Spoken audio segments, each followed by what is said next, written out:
자, 이번 시간은 이제 마지막이죠. 우리가 행정조직법하고 특별행정조직법, 행정조직법에서는 이제 일반적으로 두 문제가 출제됩니다. 행정조직법에서 기본 이론, 행정권한의 위임 또는 위탁, 그 다음에 대리에서 나옵니다.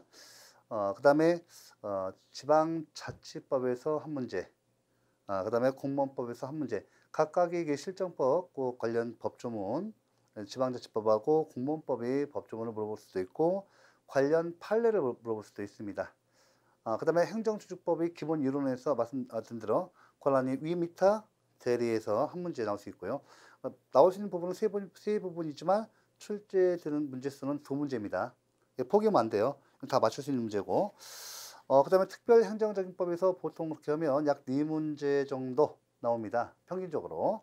그러니까 4문제에서 경찰행정법에서 한 문제, 그 다음에 급부행정법에서 한 문제, 이렇게 보통 잘 나오고, 공용부담행정법에서도 한 문제 나올 수 있습니다. 그 나머지 뭐 이렇게 그 선생님들이 좀 더 관심이 많으신 부분, 또 전공하신 부분에 따라서 뭐 환경행정법, 뭐 공용부담행정법, 환경행정법, 조세행정법 이렇게 나올 수 있으니까요. 일단은 저는 이제 여기서 행정조직법하고 특별행정적인법, 행정법 강론에서 경찰행정법하고 급부행정법에서 주로 이렇게 정리를 하고 나머지 내용들이 시간 내서 읽어주시기 바랍니다. 먼저 행정조직법에서 288페이지입니다. 03번에 행정권한이 위임에 대한 설명을 옳지 않은 것이죠. 마찬가지로 틀린 지분 위주로 보겠습니다. 먼저 보시면 옳지 않은 것입니다. 판례에 의하면 권한 위임과 내부 위임 모두 법률이 위임이 있는 경우에만 할 수 있다. 틀렸죠. 여러분들 03번에 있어서 바로 3번 문항이죠. 3번 문항과 관련돼서 자, 여러분들 권한 위임 위탁은 우선 다른 행정기관의 권한을 변경시키는 겁니다. 행정기관의 권한을 변경시키니까 위임 위탁 같은 경우는 반드시 법률이 근거가 필요합니다. 근거를 요하죠. 하지만 내부 위임은 권한 이전이 있어요, 없어요? 내부 이전은 권한 이전이 없습니다. 요거는 이제 권한 이전이 있으니까 권한 이전을 하기 위해서는 반드시 법률의 근거가 있어야죠. 왜냐하면 권한 변경의 효과를 가져오기 때문에 그렇습니다. 근데 내부 이전은 권한 이전 돼야 안 돼요. 이건 되죠. 그 다음에 권한 이전도 일부만 돼요. 일부만 되고 이에 따라서 누구 이름으로 해야 돼요? 수임기관의 이름으로 해야 돼요. 그 법적 효과도 수임기관이니까 이름으로 해야죠. 하고 피고가 돼요. 피고가. 수임기관이 그 피고가 됩니다. 피고 적격을 가져요. 이렇게 달라집니다. 우리가 권한이 그 내부임, 내부임이죠. 내부임은 권한이 이전돼야 안 돼요. 권한이 이전 안 돼요. 이전이 안 되죠. 권한이 변경되지 아니하므로 법률의 근거를 요하는 것은 아닙니다. 법률의 근거를 요하지 않는다. 이걸 기본적으로 공부를 하셔야 돼요. 그 다음에 법률의 근거를 요하지 않습니다. 보이시나요? 예, 법률의 근거입니다. 근거를 요하지 않는다.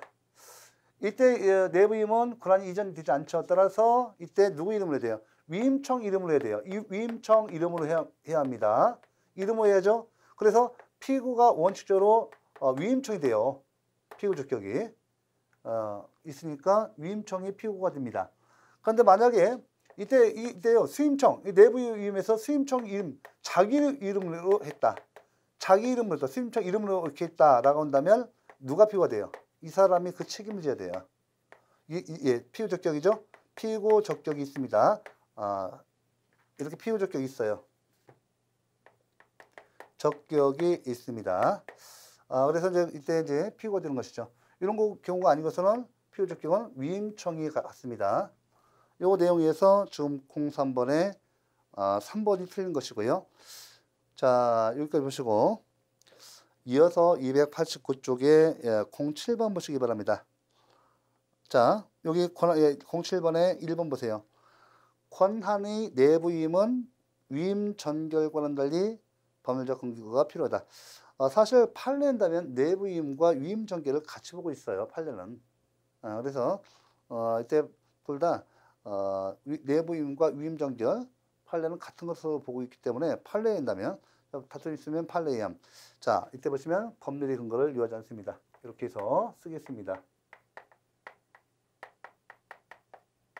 됐죠? 예. 자, 07번에 이제 1번으로 오셔야 돼요.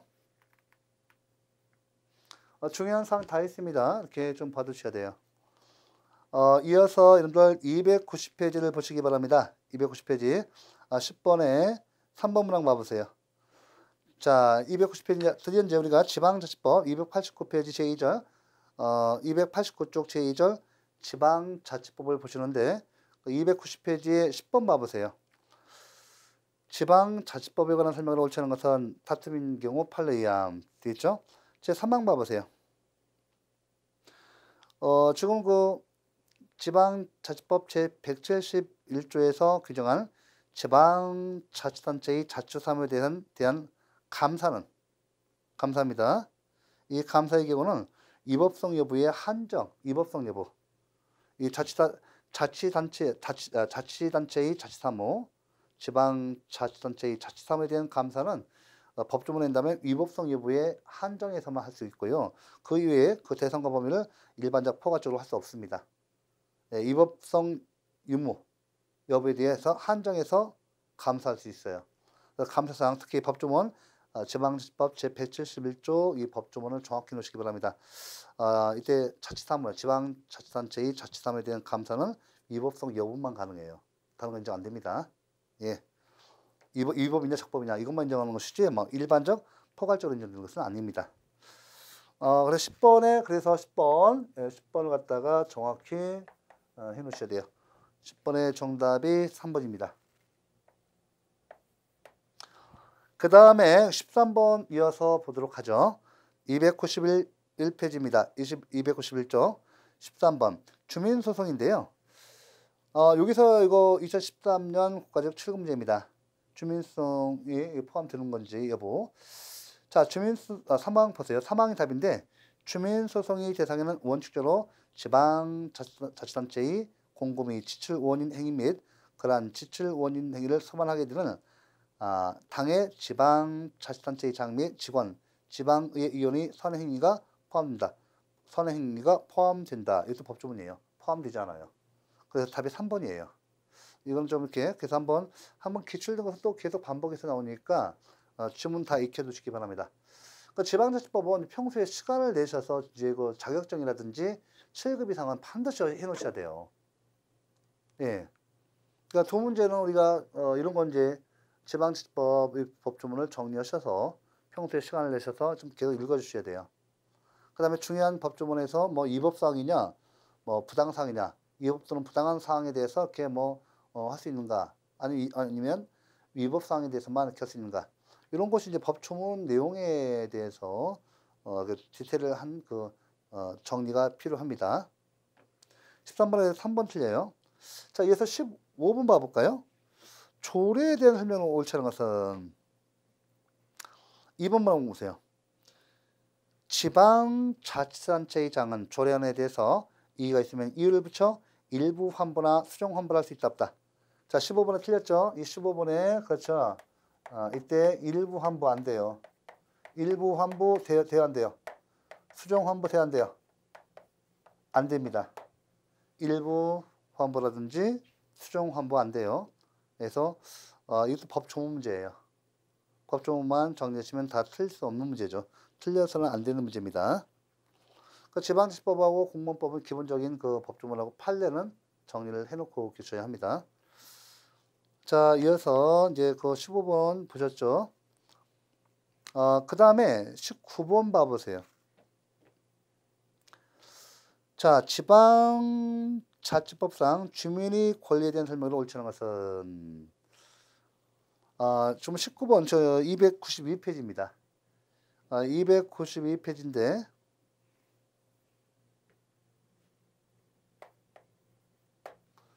19번인데요. 1번 문항이 틀려요. 조례의 제정 또는 개폐에 관한 주민의 청구는 조례의 제정권을 가진 지방의회에 하여야 한다. 아닙니다. 이 조례 제정, 조례 개폐 청구권 그럼 누구에 대해서 행사해야 돼요? 그렇죠. 지방자치단체장입니다. 지방의회 아닙니다. 법적 문제죠, 뭐 이런 거. 법적 문제 보셔야 합니다. 그 다음에 21번 봐보세요.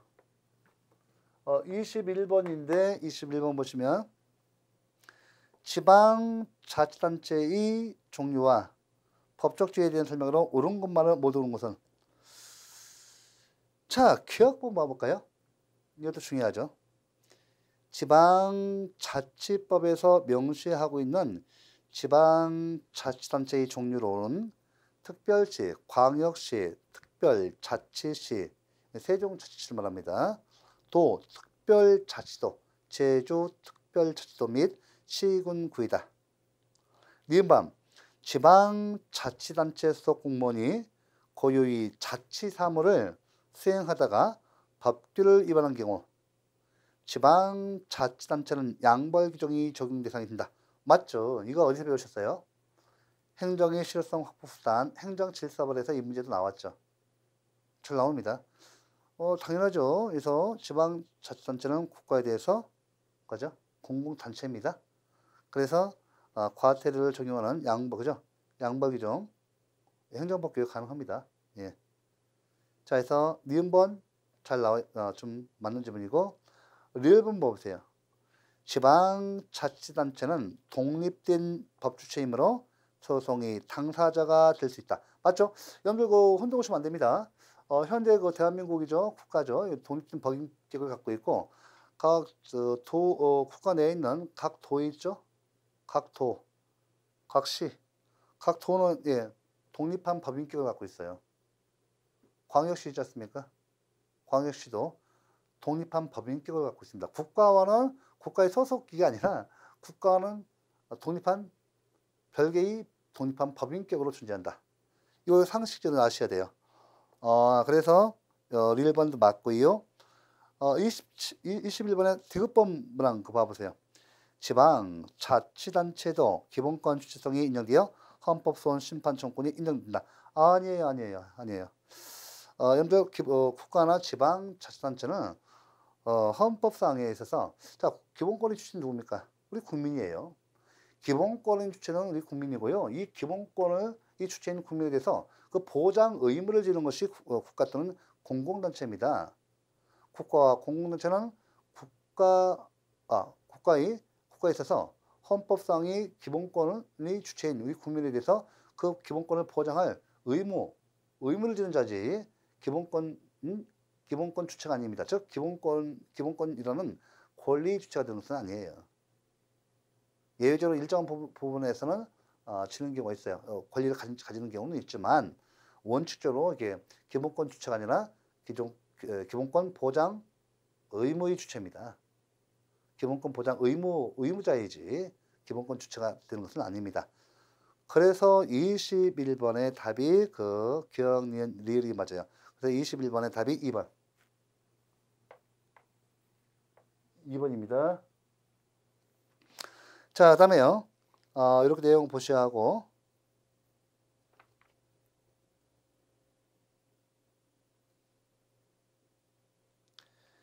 자, 우리 여기까지 일단은 그 문제 좀 이렇게 나머지 문제를 풀어주시고요. 이어서 294페이지에 공무원법을 보시기 바랍니다. 공무원법. 자, 27번에 27번도 좀 현재 잘 나오는 질문이에요. 우리 공무원 시험에서 특히 이제 잘 나오죠. 이 공무원법에 나오는 거 2번 문항이죠. 27번 답이 2번 문항인데 요거는 이제 우리 행정법 강론 빠지는 9급에서도 잘 나옵니다. 이거 보시면 이제 27번에 2번 문항 봐보세요. 임용 당시 공무원 임용 결격 사유가 있었더라도 국가의 과실로 임용 결격자임을 밝혀내지 못하였다면 신뢰 보유 원칙이 적용되고 임용 취득권은 시효로 소멸 안 된다. 요거는 이제 무효 사유와 관련돼서도 잘 나오고요. 그 다음에 신뢰 보호 원칙과 관련돼서도 시험 나옵니다. 그렇기 때문에 일단은 요 내용을 보셔야 돼요. 일단은 공무원 임용 당시에 공무원에게 임용 결격 사유가 있다고 한다면 당연 그죠? 퇴직 사유예요. 당연 퇴직 사유고 또 임용 또 임용 당시에 공무원 임용 결격 사유가 있다고 한다면 그 임용은 무효입니다. 바로 무효입니다. 10년이 지났든 20년이 지났든 상관없습니다. 그래서 결국은 여러분들 임용 결격 사유 이것은 무효 원인이에요. 취소 원인이 아니라 무효 원인이 됩니다. 그래서 27번에 이건 정리하셔야 돼요. 27번에 2번이 답인데 공무원 임용 결격 사유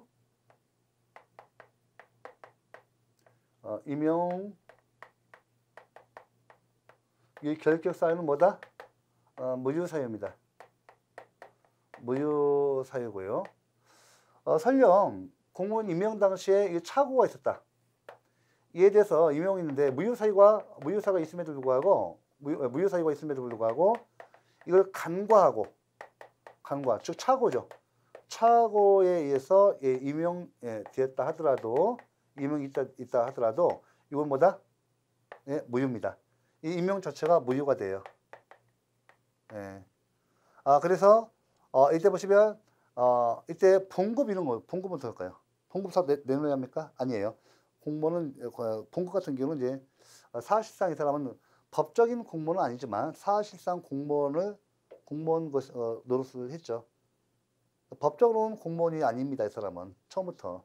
하지만 그 임금 노동 같은 노동행위 임금 같은 경우는 이때 사실상 그 공무원에 준해서 이때 임금은 자기 겁니다. 하지만 이때 퇴직금이 있어 없어요? 이거 없어요. 퇴직금 인정되지 않습니다. 자, 이렇게 해서 요 내용을 정리해 주시면 되겠습니다. 그래서 27번에 답이 2번이에요. 그래서 이거에 대해서요. 여러분들 또 한 가지 있죠. 신뢰보원칙 관계에 대해서. 여러분들 신뢰보원칙 한계가 있죠. 신뢰보원칙 한계. 무효인 행정행위에 대해서 신뢰보호를 주장할 수 있습니까? 안 되죠. 그래서 이거 보시면 요에 대해서 신보추의 신뢰보원칙 이거 주장할 수 없습니다. 주장 안 됩니다. 그래서 공무원이 될 수가 없어요. 그냥 처음부터 당연무입니다.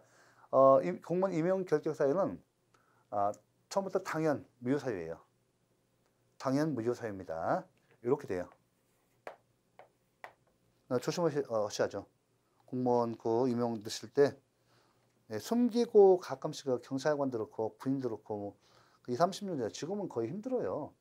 근데 20, 30년, 40년 전에 이렇게 이제 뭐 하사관들 있죠.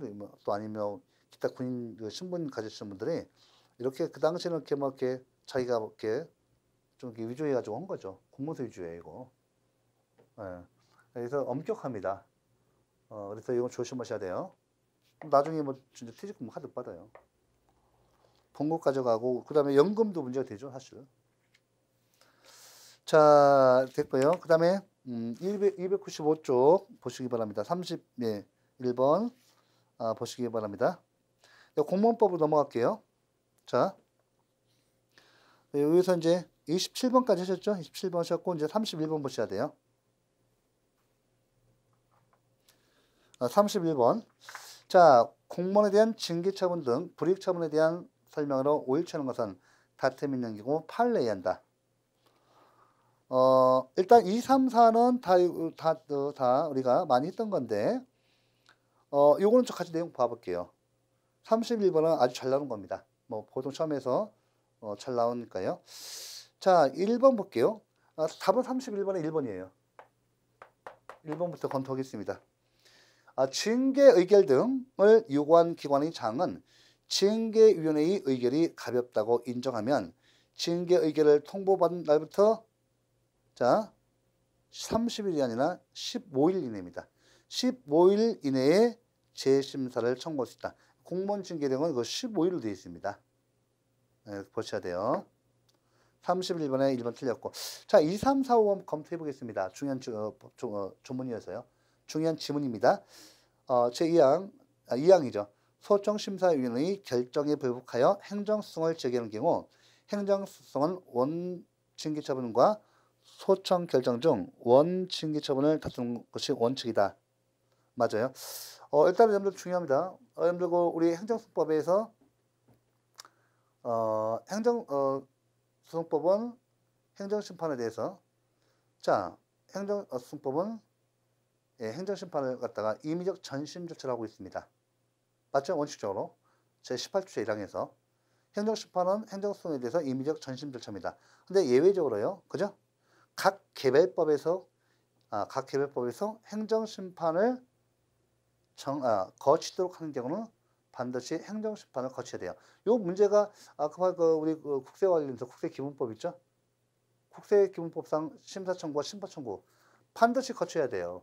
거쳐야 행정소송, 취소송을 제기했습니다. 이것도 잘 나오고 이 공무원 시험에서 마찬가지로 공무원법에서 마찬가지로 국가공무원법과 지방공무원법이 행정심판, 특별행정심판이에요. 일반 행정심판법상이 행정심판이 아니라 특별행정심판으로서 소청이 있습니다. 소청심사위원회에 대해서 소청을 이렇게 신청해서 소청심사위원회의 소청 결정을 받아야 돼요. 코제되면 끝나는 거고 아니면 소송으로 가야죠. 이런 절차입니다. 그래서 꼭 아셔야 돼요. 이에 대해서 지방의회, 지방세는 그 삭제되어 있습니다. 앞에서도 말씀드렸지만 지방세 같은 경우는 그죠? 우리가 국세와 달리 규정을 삭제해서 심사청구나 심판청구 할 필요 없어요. 바로 소송으로 갈 수 있습니다. 이렇게 이제 법이 바뀌었고요. 공무원도 여기 심사위원회의 소청을 결정받아서 행정소송을 가야 돼요. 거쳐서 가야 합니다. 하고 2번 그 내용 해놓으시고 이때 그래서 원처분으로 가야 돼요. 소청시 심사위원회의 결정이 아니라 원처분이 그죠? 징계권자의 처분, 파면, 해임 이런 요거 직접 대상으로 이걸 따라 소청심사위원회가 소청을 청구해서 이때 기각결정 받으면 기각결정 대상 온 것이 아니라 원처분 가야 돼요. 원처분을 대상으로 해서 취소송을 제기합니다.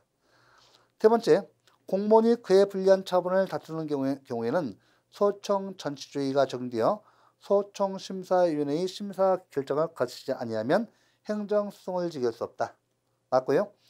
네 번째, 교육공무원의 경우 교원 소청심사위원회의 소청 결정을 거쳐 행정소송을 제기하며 항고수의 대상은 일반 공무원의 경우와 동일합니다. 맞고요. 5번, 사립학교 교원의 경우 교원 소청심사위원회의 결정에 불복한 경우 교원 소청심사위원회를 필요로 하여 항고소송을 제기할 수 있다. 맞죠? 이때 뭡니까? 사립학교 법인 있잖아요. 학교 법인도 할 수 있어요. 이거 처음 잘 나오지 않습니까? 올해 나왔어요. 이거 관련돼서 31번 다시 한번 사립학교 교원은 사립학교 교원 예를 들면 사립학교 교원이잖아요. 그러면 학교 법인에서 사립학교 교원을 해임 처분했어요. 파면 처분했어. 그럼 이때 이에 대해서 해임 처분, 징계 처분에 대해서 해임 처분에 대해서 민사소송을 통해서 다툴 수가 있습니다. 자, 우리 교원은 억울하지 않습니까? 민사소송을 통해서 다툰다든지 아니면 여기 나온 대로 교원 소청심사위원회에 소청을 청구할 수 있습니다. 둘 중 하나예요. 사립학교 교원은 해임 처분 당했다. 학교 법인으로부터 해임 처분을 당했다. 제가 다시 강조하는 이유가 이게 거의 7년, 10년 전에 나왔던 거예요. 다시 나온 거예요. 한참 만에 나왔습니다. 그래서 이제 1단계에서는 학교 법인이 사립학교 교원에 대해서 이렇게 해임 처분했다. 이 해임 처분에 대해서 민사소송을 통해서 다툴 수 있습니다. 이게 싫으면 교원 소청심사위원회의 심사위원회에 대해서 소청을 청구할 수 있고요. 이때 교원 소청심사위원회로부터 기각결정을 받았다. 굳이 못 받았어요. 그러면 어떻게 돼요? 이때 행정소송을 제기할 수 있는데 사립학교 교원 처음에는 사립학교 교원에 대해서만 인정했어요. 행정소송 제기권은. 그랬더니 학교 법인이 이때 사립학교 교원한테만 인정하는 것은 그죠? 이것은 이제 평등원칙 위반이다. 쉽게 말하면 어떻게 돼요? 사립학교 교원이 민사소송을 제기한 것이 아니라 교원 설정심사위원회에 청구했더니 구제받았습니다. 청구 인용 결정 받았어요. 해임 처분이 이 법이다 해서. 그죠? 그럼 학교법에는 어떻게 손 못 쓰잖아요. 이런 경우는 어떻습니까? 이런 경우는 학교 법인에게도 행정소송 제기권을 줘야만이 평등 불합리한 차별 금지 원칙에 반하지 않는다. 이렇게 해서 헌법재판소가 교사에게만 이런 경우 행정소송 제기권을 주는 것은 위헌이다. 라고 해서 법 개정을 통해서 이제는 사립학교 교원의 해임 처분에 대해서 교원 소총심사위원회에 대해서 소총한 경우 그 소총 결정에 대해서 사립학교 교원뿐만 아니라 누구도요? 학교법인도 행정소송을 제기할 수 있다. 이렇게 바뀌었습니다. 그래서 이제 31번에 좀 다 일부러 본 거예요. 요게 계속 31번 나오는데 1, 2, 3, 4, 5번이 계속 2, 3, 4, 5번은 계속 잘 나오는 지분입니다. 그 다음에 35번 봐보세요. 35번. 35번에 보시면 이제 이것도 법조문 문제예요. 35번. 35번 법조문 문제입니다. 보시면 징계 시효는 징계 동의 사유가 발생한 날부터 몇 년이죠? 여러분들 몇 년 해야죠? 3년입니다. 3년이지만 금품 및 상응 수수, 공고 및 횡령, 유형의 경우는 몇 년입니까? 몇 년이죠? 5년입니다. 이건 맞아요. 3년, 5년이에요. 법이 예전에 개정됐죠. 법이 개정된 지는 한참 됐습니다. 해주시고. 그래서 이제 35번의 답이 4번이에요. 그래서 징계 시효는 3년이에요. 원칙적 3년이고, 금품 및 향응수수, 공고 및 횡령, 유형의 경우는 5년이 됩니다. 자, 이렇게 해서 이제 공무원법 35번의 답이 4번이에요. 자, 그 다음에 보시면 이제 298페이지 43번 보시죠. 43번 보겠습니다. 공무원의 의무에 대한 설명으로 옳지 않은 것은, 자, 여러분들 여기 43번도 보시면 3번만 한번 보세요. 상관이 위법한 직무명령에 대해서 법령 준수 의무를 내세워 이를 거부하지 못한다. 안 되죠. 여러분들 상관이 위법한 직무명령에 대해서 법령 준수 의무를 내세워 이를 거부하지 못한다. 아닙니다. 여러분들 상관이 위법한 직무명령을 따르면 위법한 행위이고 이에 대해서 법적 책임을 져야 돼요. 네, 지금 틀렸죠. 그래서 43번에 3번 문항 틀렸고요. 그래서 43번에 3번 문항 틀렸고, 이것도 처음에서 우리 9급에서는 잘 나와요. 7급에서도 나왔고요. 2009년도에 나왔네요. 1번 문항 보세요. 공무원이 성실 의무를 위반한 것만으로도 징계 사유가 있다. 맞습니다. 공무원이 성실 의무는 법적 의무예요. 이게 율적 의무이면서 국가공무원법과 지방공무원법에 규정이 되어 있으니까 법적 의무예요. 성실 의무. 나태하면 안 되죠. 자, 그 다음에 두 번째, 국가공무원법상의 성실 의무는 근무시간 외의 근무지 밖에까지 미친다. 그렇죠. 집에 가서 이렇게 가정 잘 돌보셔야 하고 부정행위를 하시면 안 되시겠죠. 한마디로 부정행위 뭔지 아시죠? 바람을 피우는 겁니다. 바람직하지 않죠. 그 다음에 43번에 4번 문항. 공무원은 직무상 또는 직무와 관련된 비밀에 대해서 비밀 유지 의무를 지며 퇴직 후에도 비밀 유지 의무를 엄수해야 한다. 이거 맞죠? 맞습니다. 근데 이거 공무원의 비밀 준수 의무, 그죠? 공무원의 비밀 유지 의무. 요거는요, 시험에서 정보공개법 관계돼서, 그러니까 우리 공무원들은 이와 같이 직무상 비밀 유지 의무가 있어요. 비밀 준수 의무가 있습니다. 유지 의무 있죠. 그런데 이때 정보공개법상의 정보공개 의무와 충돌할 때는 판례는 정보공개법상 정보공개 의무가 공무원법상의 비밀 유지 의무를 배제시킨다. 라고 보고 있습니다. 판례는 법원은 어떻게 하라는 것이죠? 정보공개를 해야 한다는 거예요. 이거 좀 잘 해놓으셔야 돼요. 이것도 정보공개법성 관련해서 정보공개법과 관련한 판례입니다. 그죠? 공무원법상이 비밀 유지 의무가 있는데 이걸 이유로 들어서 뭐 정보 공개를 뭐 못하겠다 이렇게 하면 안 돼요. 정보공개법상 그죠? 정보공개 의무와 충돌할 때는 판례가 공무원법상이 비밀 유지 의무가 배제돼서 정보 공개를 해야 한다. 여기까지. 이것도 좀 여러 번 나왔습니다. 시험에서. 자, 일단 이제 행정투지법 끝났어요. 끝났고 특별행정적용법을 보도록 하겠습니다. 특별행정적용법에서 경찰행정법이 있죠. 경찰행정법이 있습니다. 여기서 일단은 일단 여기서 저는 경찰행정법에서는 주로 논의가 되는 것이 요즘에는 경찰 책임, 그죠? 경찰 행정 적용이 한 개로서 경찰 책임 부분이 이때 주요 관심사입니다. 이때 그렇죠? 경찰 통제의 논리인 경찰 책임과 관계돼서 중요합니다. 시험에서는 그쪽과 관련돼서 참 많이 나와요. 먼저 경찰관 그 직무집행법 있죠? 경찰관 직무집행법이 경찰행정법에서는 경찰 작용에 대한 일반법이에요. 그러니까 여러분들 최소한 그 7급 이상 자격증을 하실 때는 경찰관 직무집행법 정도 좀 아셔야 돼요. 좀. 왜냐면 법 조문을 내기 때문에 그렇습니다. 법 조문을 내기 때문에 그렇습니다. 그러면 일단은 여기 이제 302페이지입니다. 경찰권이 한계에 대한 설명을 옳지 않은 것은 한계 책임이죠. 그러면 이때 10번 보겠습니다. 10번 답이 3번이에요. 3번.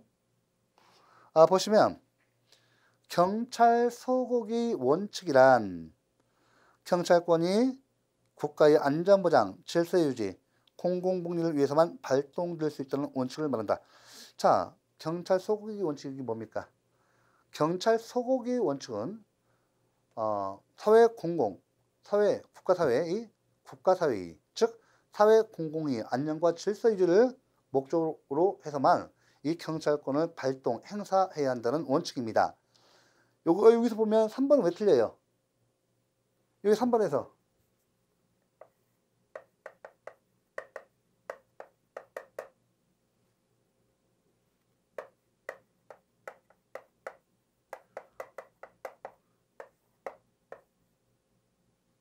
사회 공공의 안녕과 질서 유지.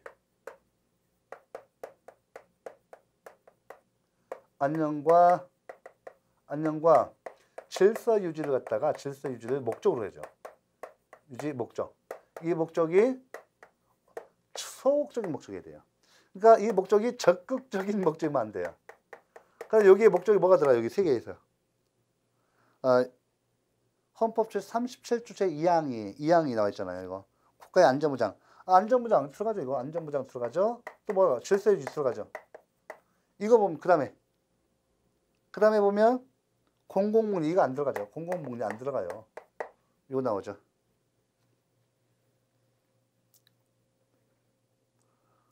그 다음에 그 나머지 부분 볼까요? 10번의 1번 문항. 법률유보의 원칙상 국민의 권익을 침해하는 경찰권의 발동은 법률이 근거가 있어야 한다. 법률유보죠. 침입적 행정적인 아닙니까? 맞습니다. 법률유보, 법률의 근거. 그 다음에 2번 문항 보세요. 근거 법규 효과 부분이 경찰행정청에 재량을 부여하고 있다고 하더라도 경찰행정청은 이를 의무에 합당하게 행사하여야 적법한 것으로 인정된다. 맞아요. 재량행위에서 우리 행정청은 재량권이 주어지면 반드시 재량권 행사를 해야 합니다. 이때 재량권 행사는 의무에 합당한 재량이 돼요. 따라서 의무에 합당한 재량이 아닌 뭐예요? 재량이 일탈, 남용, 흠결 혜택가 있으면 안 됩니다. 맞죠? 예. 의무에 합당한 재량. 그 다음에 무하자 재량 행사 청구권을 배우실 때 무하자 재량 행사 청구권을 배우실 때 거기에 이 재량권 행사에 대한 법적 의무로서 법적 의무에 합당하는 재량권 행사를 해야 한다는 것이죠. 의무에 합당한 재량을 인정되는 것이죠. 재량이 인정됩니다. 그 다음에 여러분들 4번 문항. 경찰 평등의 원칙이란 경찰권의 행사에서 성별, 종교, 사회적 신분 등을 이유로 차별이 있어서는 안 된다는 원칙을 말한다. 됐죠? 맞습니다. 그 다음에 여러분들 그 경찰 공공의 원칙도 알아두셔야 돼요. 경찰 공공의 원칙. 경찰관들이 이죠 공공이요. 공공. 사회 공공의 안녕과 질서 유지를 해서 개입하는 거. 이건 허용되지만 사생활 부분, 그죠? 사법 영역에 있는 것은 원칙적으로 들어오면 안 돼요. 안 됩니다. 예, 경찰 공공의 원칙입니다. 자, 알아두시고. 그 다음에요. 12번을 보도록 하겠습니다. 12번. 12번. 경찰 책임에 관한 설명으로 옳지 않은 것입니다. 4번 보세요. 4번. 2014년 지방직 7급이에요. 타인의 행위를 관리하고 있는 자는 그 권한의 범위 안에서 피관리자의 행위로 인하여 발생한 경찰 위반 상태에 대해서 피관리자를 대신하여 책임을 진다. 맞아요, 틀려요. 우리 그죠? 우리 행정벌에서 배우셨지 않습니까? 행정벌에서 맞죠? 행정벌과 행정질서벌이 있는데 우리 행정법에서는요. 행정법상 법 의무 위반이 있다. 자, 예를 들어서 타인의 행위를 관리하고 있는 자가 그 권한의 범위 안에서 피권리자의 행위로 인하여 발생한 경찰 위반 상태. 자, 우리가 그죠? 층권자가 그 미성년자에 대해서 미성년자가 공공시설물을 파괴했어요. 행정법 의무 위반이죠. 이때 그 부모가 그 법정 대리인으로서 책임을 지자. 우리 행정법은 우리 행정법상 법 의무 위반은요. 자기가 어떤 행정법상 의무 위반을 자기가 있으면 그 위반 행위에 대한 책임을 자기가 져야 돼요. 자기 책임이에요. 그렇죠. 예, 자기 책임입니다. 보통 자기 책임지죠. 근데 우리 행정법은요. 자기 행위가 아닌 타인의 행위. 예를 들면 법인이죠. 법인이 대표이사라든지 법인이 종업원의 어떤 법 위반 행위에 대해서 법인이 책임지는 경우가 있어요. 또 한 가지는요. 좀 전에 말씀드린 대로 자기의 어떤 자기 보호 감독하에 있는 자가 어떤 법 위반을 했다. 행정법 의무 위반이 있다. 공공시설을 파괴했다. 그럼 뭐 애가 무슨 돈이 있어요? 애가 돈 없습니다. 누가 책임져요? 그 법정 대리인 부모가, 층권자인 부모가 책임집니다. 이때요. 그러면 이것은 뭡니까? 이런 경우에 이건 누구 책임? 무슨 책임입니까? 자기 책임이에요. 타인의 행위에 대해서 보호 감독할 주의 의무 있는 자가 우리 층권자인 부모가 이때 미성년자인 청소년을 갖다가 제대로 보호 감독하지 못해서 보호 감독상의 주의 의무 위반을 통해서 그 손해가 발생했기 때문에 자기 책임이지 타인의 책임이 아니에요. 자기 책임으로 그 책임을 지는 겁니다. 그래서 이것도 시험에서 12번에 3번도 참 잘 나와요. 12번에 3번 문항도 잘 나옵니다. 그래서 12번에서 이건 좀 의미 있는 내용인데 1번 봐보세요. 다른 국가기관이 국고적용을 수행하는 경우에는 당해 국가기관의 경찰권이 발동될 수 있어요. 다른 국가기관이 국고적용을 수행하는 경우 순서 사법적용이죠. 사법적용. 국고적용은 순서 사법적용이니까 당해 국가기관의 경찰권이 발동될 수 있습니다. 두 번째, 자기 집 정원에서 그림을 그리는 화가를 구경하기 위하여 통행인이 모여들어 교통장애가 야기된 경우 그 화가에게 행위 책임을 귀속시킬 수는 없다. 자, 이거 해놓고요. 해를 통해서 보시고 4번, 경찰상 위해를 야기하고 있는 물건의 소유자인 상태 책임자가 경찰 책임을 면하기 위해서 소유권을 포기한 경우에는 소유권자의 상태 책임이 배제되지 않습니다. 요 12번은 그 나머지 지문도 좀 잘 나오니까 이렇게 12번에 2번 문항은 좀 논란이 있어요. 논란이 있어서 해설 참고해서 이건 상대적으로 풀어주시기 바랍니다. 해설 참고해서 보시기 바랍니다. 14번 자 303쪽이죠. 14번 보시면 경찰권의 근거와 한계에 대한 설명으로 옳지 않은 것은 나오죠. 여기 보시면 14번에 3번 미성년자에 대한 술, 담배 판매와 같은 민사상의 법률관계는 민사관계 불가침이 원칙에 따라 경찰 공공의 원칙에 따라 민사관계 불가침 원칙에 따라 경찰권 발동 이상이 되지 않는다. 아닙니다. 이게 청소년보호법 위반이지 않습니까 이거. 그래서 민사관계에서 술 파고 사는 거 여기서 그치는 것이 아니라 그것이 우리 공법 영역에 들어오죠. 네, 들어서 이게 영향을 미치는 경우는 미성년자는 사법관계 미성년자예요. 하지만 우리 공법 행정법에는 청소년보호법이 있어요. 그렇죠? 이 미성년자는 그 사법인 민법상 행위 무능력자로 이렇게 되어 있지만은 미성년자가 걔 청소년입니다. 19세까지죠. 청소년보호법이 따로 있어요. 이거는 공법에서 기르는 겁니다. 비록 사법상에서 벌어지는 일이지만 이거 공법 영역까지 영향을 미치니까 와서 그죠? 선 넘어오니까 탁 치는 거죠.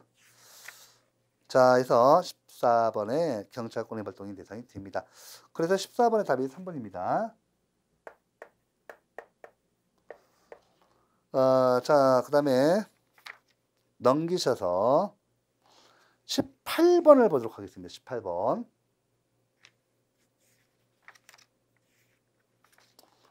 18번 보시면 자, 경찰 책임에 관한 설명을 옳지 않은 것은 동그라미 3번 상태 책임은 물건에 대한 사실상의 지배권을 행사하는 자의 책임으로서 그 지배권은 정당한 권한에 기초한 것이 한다.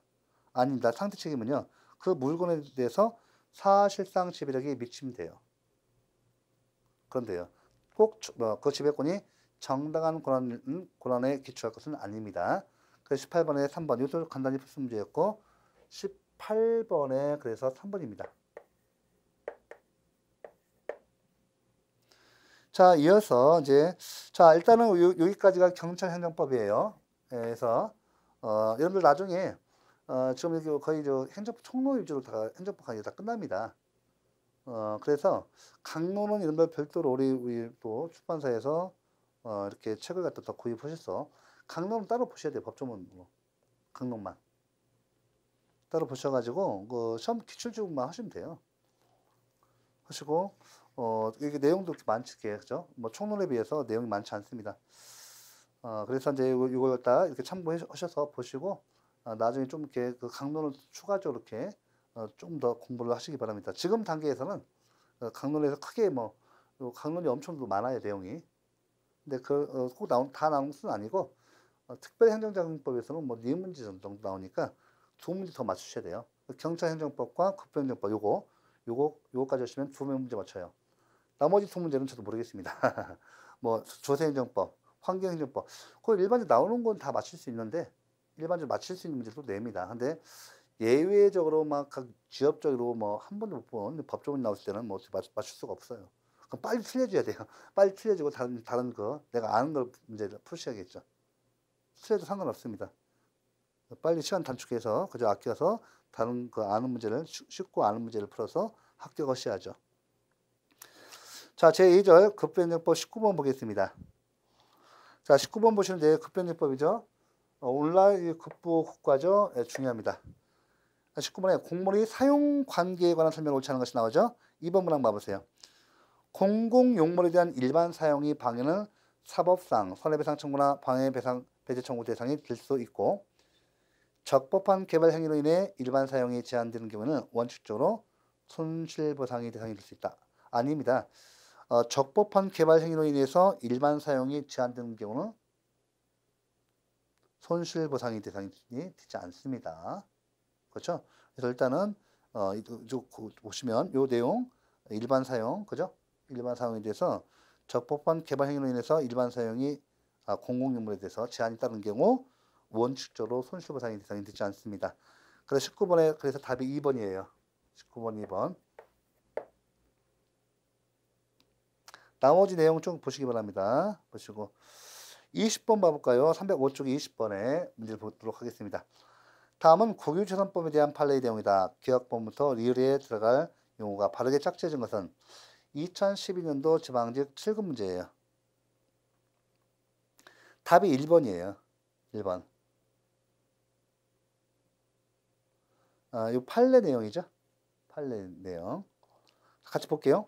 국유 하천 부지는 자연의 상태 그대로 공공용에 제공될 수 있는 실체를 가지고 있는 이른바 자연공물로서 별도의 공용 개시 행위가 없더라도 니은번 행정재산이 되고 그 후 본래의 용도에 공여되지 않는 상태에 놓여 있더라도 국유재산법령에 의한 디귿 용도 폐지를 하지 않는 이상 당연히 잡종재산, 지금 뭐예요? 지금은 일반재산. 자, 잡종재산, 그죠? 놓여 있더라도 국유재산법령에 의한 디귿번 용도 폐지를 하지 않은 이상 당연히 니을번 잡종재산, 지금은 일반재산으로 든다고 할 수는 없으며 농로나 부고와 같은 이른바 인공적 공공용 재산은 법령에 의하여 지정되거나 행정처분으로 공공용으로 사용하기로 결정한 경우 또는 니은번 행정재산으로 실제 사용하는 경우의 어느 하나에 해당하면 자 이때 행정재산이 된다. 자 23번 305페이지죠. 23번. 자 일단 20번의 답이 1번이에요. 예, 20번의 답이 1번입니다. 자 그 다음에 23번 보도록 하죠. 자 23번 보시면 305쪽 23번 1번 자 옳지 않은 겁니다. 공문에 대한 설명을 옳지 않은 것. 1번 하천 점용권은 하천의 관리 주체에 대해서 일정한 특별 사용을 청구할 수 있는 채권에 불과한 것이 아니라 대세적 효력 있는 물권에 해당한다. 아닙니다. 이거 특별 사용을 청구할 수 있는 채권에 불과합니다. 예. 그래서 우리가 뭐 대세적 효력 있는 물권에 해당한다. 아닙니다. 23번에 1번 틀려요. 2, 3, 4는 많이 특히 2번 있죠. 2, 3, 4는 시험에서 잘 나오는 공물과 관련된 그래서 잘 나오는 시험 지문이에요. 자 그러면 자 이거 봐볼까요? 그러면 잠깐 2번 문항 봐볼게요. 2번. 이거 행정법 통론에서 많이 하셨는데요. 이거 공물. 그죠? 예. 공용폐지 의사표시는 명시적이든 묵시적이든 적법한 의사표시가 있어야 하며 행정재산이 사실상 본래의 용도에 사용되고 있지 않다는 사실만으로 공용폐지 의사표시가 있었다고는 볼 수 없다. 맞고요. 공공용물의 일반 사용은 다른 개인의 자유이용과 국가 또는 지방 자치단체 등의 공공목적을 위한 개발 또는 관리, 보존 행위를 방해하지 않는 범위 내에서 허용된다. 국유 하천부지는 자연공물로서 별도의 공용개시 행위가 없더라도 행정재산이 될 수 있다. 맞습니다. 자 이렇게 해서 지금 이거 23번은 행정법 통론에서 취득지와 관련돼서 많이 나오는 지문이에요. 그래서 본 겁니다. 자 그 다음에 29번 봐보세요. 23번에 1번. 그 다음에 29번입니다. 자, 29번에 2번만 한번 볼게요. 2번. 자, 이제 일반 재산은 바뀌었죠. 예전에는 9번 잡종재산, 지금은 일반 재산입니다. 일반 재산은 사경제 거래의 대상으로서 사적 조치의 원칙이 지배하므로 그의 운영 관리 등에 관하여는 공법적 규율이 전적으로 배제된다. 아닙니다. 잡종재산, 일반재산, 사물의 성격을 갖지만 이것도 그죠? 사경제 거래의 대상이 되지만 또 따라서 사적 조치 원칙이 지배되지만 그의 운용 관리 감독 운용이라든지 관리 등에 대해서는 공법적 규율이 행해지고 있습니다. 예. 자, 해서 2번 틀립니다. 29번의 답이 2번이에요. 그래서 자, 그 다음에 이제 그 제3절 공용부담까지만 보겠습니다. 여러분들 그 제4절 지역개발행정법하고요. 환경법, 조세법은 여러분들이 행정법 통론과 관련돼서 이미 좀 그 중요한 사항은 다 했기 때문에 여기에서 조금 그 내용 얘기 드는 거 이 정도만 그 한번 내용 풀어주시면 되겠습니다. 공용부담법에서 35번에 보시면 4번 틀려요. 그 영화 상영관 입장권 부과금은 한국 영화산업의 지능 발전을 위한 각종 사업의 용도로 쓰일 영화발전기금의 재원을 마련하는 것으로서 영화발전기금의 집행 단계에서 실현되므로 순수한 재정 조달 목적이 부담금이라는 것이 판례 입장입니다. 그래서 35번에 4번 틀립니다. 이렇게 해서 지금까지 한번 지금 문제 다 봤고요. 여기 이제 제4절 지역개발행정법, 5절 행정법, 제6절 조세법, 요건 몇 문제 안 되거든요. 요건 보통 총론과 관계돼서 이미 시험에서 다 출제됐던 것이고, 여기 보시면 여기 국부행정법도 곡물 있죠? 취득시효 관련돼서 많이 봤던 거예요. 이 정도까지 해서 좀 정리하시면 되겠습니다. 이번 시간까지 약 50강이죠. 우리 7급 이상 또 그 다음에 자격증에서는 행정법 강론까지 들어가요. 근데 행정법 총론에서 사실은 주주법까지 좀 해놓으시고요. 나머지 4문제 정도 더 맞추셔야 돼요. 7급 이상 그 다음에 자격증에서는 특별행정정법에서 보통 4문제 나와요. 평균적으로. 어떤 때는 더 안 나올 수도 있지만은 보통 3문제, 4문제 꼭 나옵니다. 2문제는 난이도 중 문제니까 2문제 정도 더 맞추셔야 하니까 특히 행정조직법을 갖다 보통 이제 행정법 총론에 포함되지만 그 법조문이 자주 변경될 수가 있으니까 강론에 편제상 집어넣고 있어요. 사실은 행정조직법은 행정법 총론에 있습니다만 국어공무원 시험을 기준으로 해서 조직법이 빠지고 이 조직법에 해당하는 것은 사실은 빠지는 것이 아니고 행정법 총론에서 이미 행정상 법률관계 당사자 파트에서 다 합니다.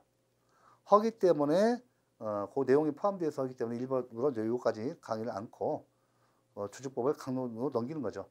하여튼 7급이라든지 각종 자격증에서는 조직법 2문제, 특별행정정법 4문제 이렇게 나오니까 6문제 나오죠. 그러니까 그 내용이 적지 않아요. 별도로 아마 문제집을 갖다가 강론을 사셔가지고 300페이지 정도 보통 다 나와 있어요. 시중에 나와 있으니까 그걸 고르셔서 사셔가지고 문제를 풀어주시면 충분히 남습니다. 굉장히 많이 남아요. 문제는 총론에서 다 결정된다는 거 꼭 아시기 바랍니다.